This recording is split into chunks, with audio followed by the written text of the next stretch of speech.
আসসালামু আলাইকুম ভিউয়ার্স, কেমন আছেন? এই যে দেখেন কে আমার পাশে, উজ্জ্বল ভাই। দীর্ঘ 1.5 মাস পরে উনি আবার সিটিহাটে আজকে আসছে। মানে কী কারণে আসে না, অনেক মানুষ কমেন্ট করে ভাই উজ্জ্বল ভাইয়ের খবর কি, আপনার ভাই আসে না কেন, আপনার ভাইয়ের কী আপডেট দেন, অনেকে জানতে চাই ভাই, কমেন্ট করে দেখবেন। তো আজকে আমরা সরাসরি ভাইয়ের কাছ থেকে জানবো ভাই কেন আসেনি, আর উনি কেন আসতে চাচ্ছে বা চাচ্ছেন না, মানে বিস্তারিত জানবো ওনার কাছে। তার আগে আমি বলি, ভাই কিন্তু মাঝখানে একবার আসছিল, আসা মানে ঈদের পরে ফ্যামিলি নিয়ে এসে উনি কিন্তু রাজশাহী শহরে প্রায় 4-5 দিন ছিল, ঘুরে ঘুরে সব দেখেছে, ভাবি সহ ছিল, দেখছেন মনে হয়। তো সরাসরি আমার ভাইয়ের সাথে কথা বলি।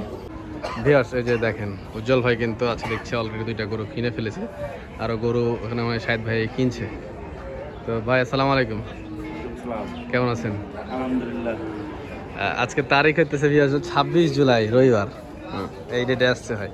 তো কি খবর ভাই? আমাকে তো অনেক মানুষ কমেন্ট করে পাগলা করে দিচ্ছে যে উজ্জ্বল ভাই আসে না, তোমার ভাইয়ের মানে এবারে তোমার ভাইয়ের কি খবর, তোমার ভাই আসে না কেন? এই টাইমে এত দূর এসে কষ্ট করে লাভ নেই। কেন? এই টাইমে গাবতলি গরু কম দামে কিনা যায়। মানে আপনাদের ওইখানে থেকে আপনি তো কাছে একদম। হ্যাঁ, এখন তো ঢাকা বেচা কিনা কম, গাবতলি গরু আছে, হুম, ওইখান থেকে কিনা যায় বেশি করে। আচ্ছা আচ্ছা। সেই জন্য আর আসি না। আমার টার্গেট ছিল যে আরো 1 মাস পরে আসবে। আজকে আসছি একটা কাজে। হ্যাঁ, কি কাজে বলেন? আর একটা কাজে, অন্য কাজে একটা হ্যাঁ, গরু কিনে নিয়ে গেলাম, বা 5টা-6টা গরু হবে একটু। দেখ মাশাআল্লাহ। শাহেদ ভাইকে দেখি গরু কিনে মাঝে মধ্যে আপনার। ওই ছোট ছোট গরু কিনে হুম, উনি 1 লাখ কিনে, আর আমি ওদের গাবতলিতে কিনে। দেহ দোকান চালাচ্ছেন। হ্যাঁ, চলছে। এখন ভাই বাড়াবাড়ির ব্যবসা না। হুম হুম।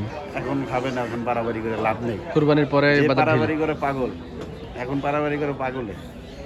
পাগল। আরো 1 মাস পর।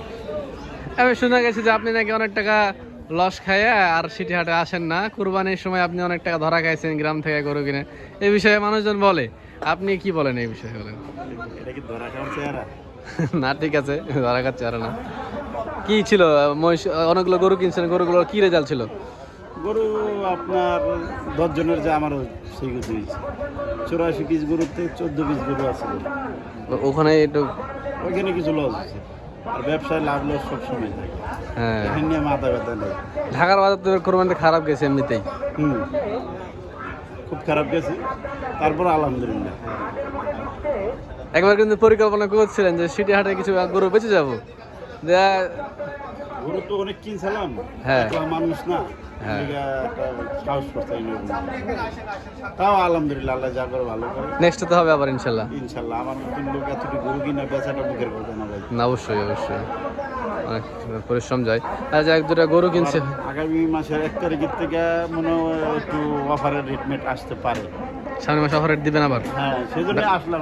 ব্যবসা চাচ্ছে বর্তমানে তো 780 টাকা 750 টাকা চলছে। আপনি কত করে বেচছেন?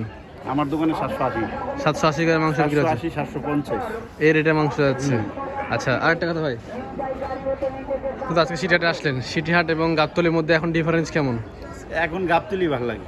গাবতলি কম দামে পাওয়া যায়। হ্যাঁ, এইখান থেকে কম দামে পাওয়া যায়। আচ্ছা, আরেকটা যে এখানে যেমন দেখেন এই গরুগুলো দুটো দেখা, একটু একটু গরু দুটো দেখাই।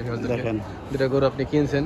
আচ্ছা, এই গরু দুটা এটা দাম বলেন না, কত দিয়ে কিনছেন? এটা এটা কিনছিল 78,000। 1,78,000। আর ওই পারের ওই কালোটা 53,000। 1,53,000 আর 1,78,000। এই গরু যদি গাবতলিতে কিনতেন তো কেমন দাম মানে পাইতেন? গাবতলির থেকে কিনলে 2-4 হাজার বেশি লাগবে, বেশি লাগবে না। মানে 2-4 হাজার টাকা বেশি লাগবে, বেশি লাগতো এখানকার থেকে। কিন্তু এখানে এখন কষ্ট বেশি, কষ্ট খরচ বেশি, এখান থেকে যাওয়া আসা একটা খরচ আছে, একটা এক্সট্রা খরচ আছে। কিন্তু গরু কম চলে, খরচটা বেশি। হ্যাঁ হ্যাঁ হ্যাঁ হ্যাঁ, সেই জন্য। দেখ মাশাআল্লাহ। আচ্ছা উজ্জ্বল ভাই, অফারের কথা বলছিলেন, অফার কি দিবেন সামনে, পরিকল্পনা আছে? চিন্তা ভাবনা আছে, অ্যালবিনিও খুঁজতেছি। হ্যাঁ, অ্যালবিনিও বা নীলারাবি, হ্যাঁ, কোয়ালিটি মহিষ দিয়ে আপনি অফার শুরু করবেন? আবার শুরু করবো নতুন করে ইনশাল্লাহ। ইনশাল্লাহ। আর এই যে গরু দেখলেন না, হ্যাঁ, এই গরু হ্যাঁ। চোখের সামনে জব করে, হ্যাঁ, যদি পুরা গরু কেউ নেয় 700 টাকা কেজি রাখবো, দরকার হলে ওনার হাত দিয়ে জব করে নিব। আচ্ছা, যে বলবে যে পানি দিছে, হ্যান দিছে, তেন দিছে, হ্যাঁ, এটা কোনো কথা নাই। আপনার হাত দিয়ে জব করে নেন 700 চোখের সামনে একদম, একেবারে চোখের সামনে, মাথাও বাদ ভুড়িও বাদ, 700 টাকা কেজি। খালি কলিজা ব্যবসা যাবে। আচ্ছা ঠিক আছে।